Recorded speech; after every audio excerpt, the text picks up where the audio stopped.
Raising Unicorns! Harmon Brothers! Welcome back, everybody, to another episode of Raising Unicorns. Rise up! Rise! It's time for the marketing headlines! So we'll just go over some marketing headlines from the past month. The first one might feel a little bit like old news, but we got some new stats, so I think it's kind of interesting. Okay, so here's my cheesy headline that I came up with. I love these. Taylor Swift dating Travis Kelce is home run for NFL. Wow! Incredible! Who's a copywriter? It's like he got a grand slam and slid into the end zone through the dugout. I'm sure probably everyone's written that, but I didn't see it. A home run. So, that's the worst thing I've ever heard.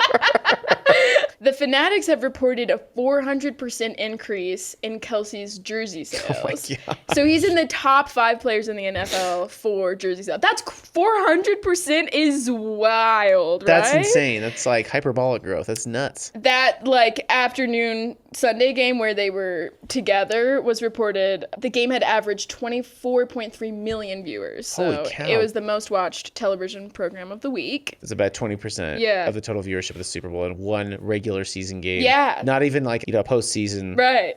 Just random. Just a rando game. There was a 3-fold increase in the Chiefs ticket searches. Holy crap. And then the Chiefs sold more tickets in a single season since the start of the 2023 season. So it's and then the other crazy thing is that's just the NFL and the Chiefs. That's not including all of these other brands that hopped on to try and, ride the wave of this, weird cultural phenomenon. Dude, Hidden she's Valley a freaking Ranch. megaforce. Not a wave. She's a tsunami, dude. Everywhere she goes, just changing. Except for the tsunami doesn't destroy towns, polishes to make everything Yeah, gold. right. It saves the economy. And everything's in sequins. Right. Yeah, in leotards. So my biggest takeaway, obviously not every CEO can date Taylor Swift, right? Are you trying to say I should date Taylor Swift? I mean, it'd be great for Harmon Brothers. I'll see what I can do. Do it for the team. Tay-Tay, I'm looking at you, girl. This is Shane's best attempt to woo. I'm happily married with 4 children. Yeah. But I think the NFL tapped into a huge, passionate fan base that I think most people would assume they're probably not watching the NFL religiously. Swifties? Yeah, and no. Definitely not the Chiefs team specifically. How cool to push on your assumptions that, this group of people isn't our demographic, and instead build a new narrative and kind of authentically try to find a way to connect with new people and offer them something. You know what I mean? It'll be really interesting to see if that's sustained. Because are they actually dating? They're dating, right? Well, I mean, it's anyone's knows. guess. Everyone says everyone is a PR relationship, but it would seem that it's real. I mean, he's hanging out with her mom or his mom. Yeah, if his mom hates her that much, it's probably real.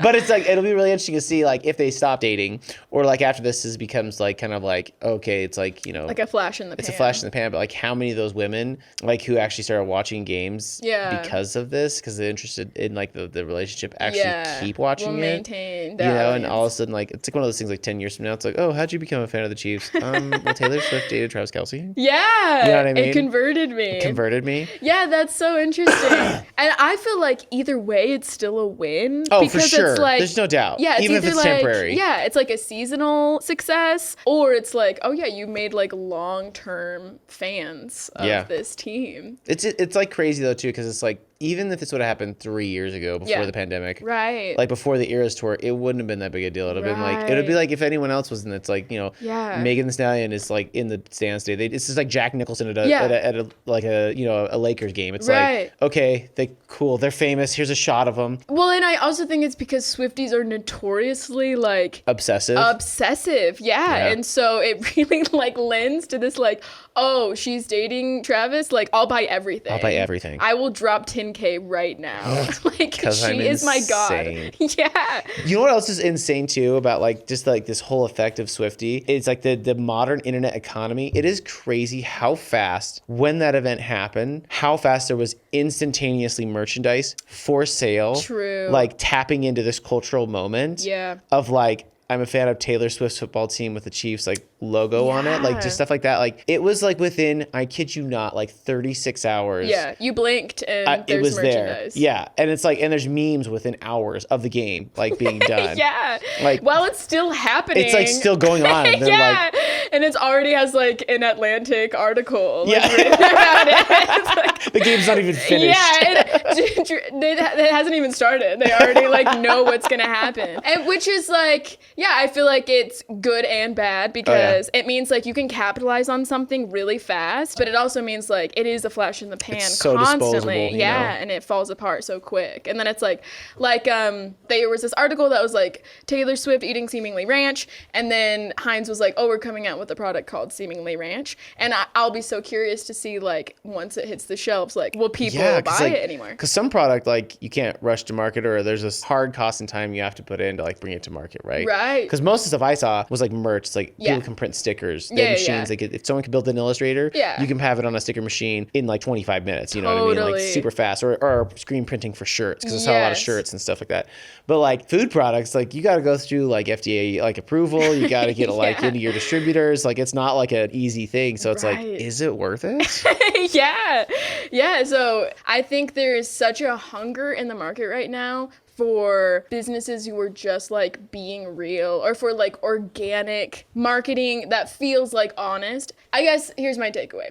I think sometimes instead of improving your marketing, it's just about improving what your product can do for people. So instead of thinking of like a fancier way to say something, it's like, let's improve this actual product and what it can do for people. You know, if you build the product the right way and you position it in the right way, then it's easy to sell, you know, and then couple that with amazing like creative, then it flies off shelves. But it's like, that's like a different thing. Is like they changed the offering, and the offering just happened to be Taylor Swift and Travis Kelce dating. And they're like, wow, there's a huge subset of people who want this. We could never like engineer this. We can't replicate it. We will take the 4X sales. And we'll probably try. So HelloFresh has been losing customers. I assume it's similar to kind of what we talked about last time with Grubhub and Uber Eats. It's expensive. COVID's over. It's expensive. People are losing money. But HelloFresh's average order size is increasing. And so they're not hemorrhaging money. Does that make sense? But the total user base is going down. So what that means, that says to me, is there was a big bunch of people that adopted it. Some people could actually afford it. Yes. They adopted more, and they are like using it more. Yeah. But then all the people who are like, oh, that was fun for like the one-time promotion, but this thing is freakishly expensive. Yes. And so they took advantage of the people who can afford it. And so like how can we incentivize you to add more to your order? Which I think is such a smart move. And like it's interesting to think about which brands. It's like, look, you're going to hemorrhage money trying to reach everybody. You're trying to reach a general audience. Like, how can you just make the people who love you spend a crap ton more on you? Dude, that's like so depressing to me, because it's just like, it's like the rich get richer. Right. And they're like, but then the poor just can't afford it. You know?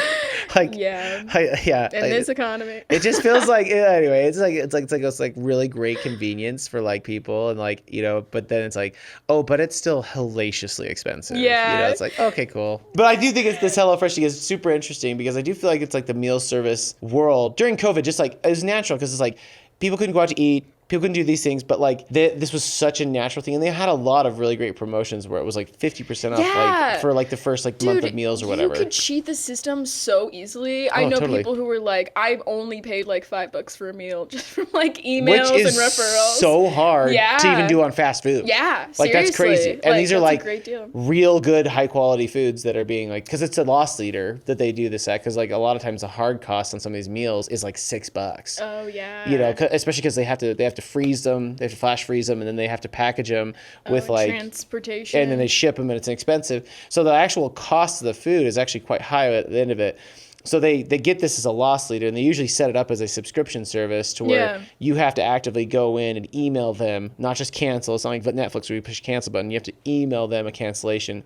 So that their hope, and oftentimes, is that you, and I've fallen prey to this, is that you don't realize that you have to go in and do that, and that you get a full month of like the full price version, so they can make up for some of that loss. Because it is, if everyone just did only 50%, they would just lose money like crazy. Do you feel like it's a manipulative thing to do, or do you feel like it's a good business practice, or well, which part? Trying to trap your customers into a consumer thing? I don't know. I mean, like it wasn't that hard. I've canceled one of them, and it was just like I just had to email the customer service thing, and it was like, thanks for letting us know your like last payment, like the one that you just got will be your last. Yeah. You know. I feel like subscriptions. It's weird because it's like it is helpful. Like if you like that thing, it is helpful. You are helping the customer out. I have probably like at our house we have probably like 5 or 6 subscriptions on Amazon, and some of them are like vitamins. Yeah. You know, or like one of them is like, this might show my OCD, is I have this specific couch cleaner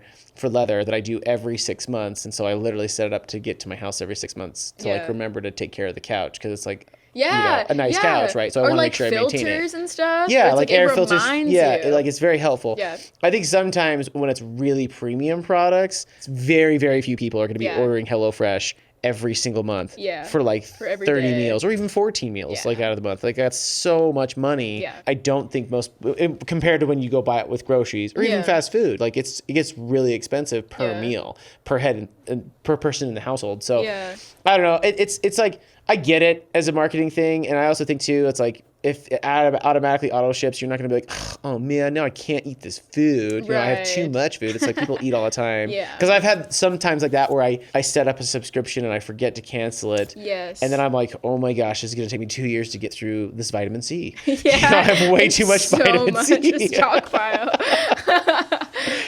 As long as it's not like, you got to jump through so many hoops, or you like the worst is the ones where you're like, I gotta like have my credit card company go fight these guys. Those ones I feel like it crosses the line. This is the last one. I think this is interesting. Okay, so this is about pumpkin spice as like a marketing movement. Okay, so I didn't know this, but Starbucks came out with the flavor in 2003.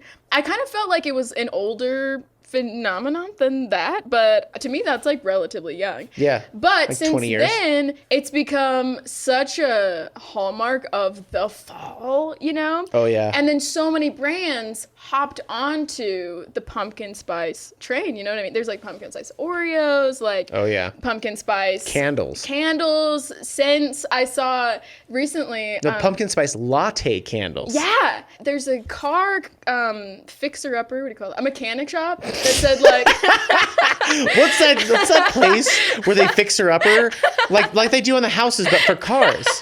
It's a doctor, but for your automobile. Or like a surgeon, because I guess his hands are in it. Get in there.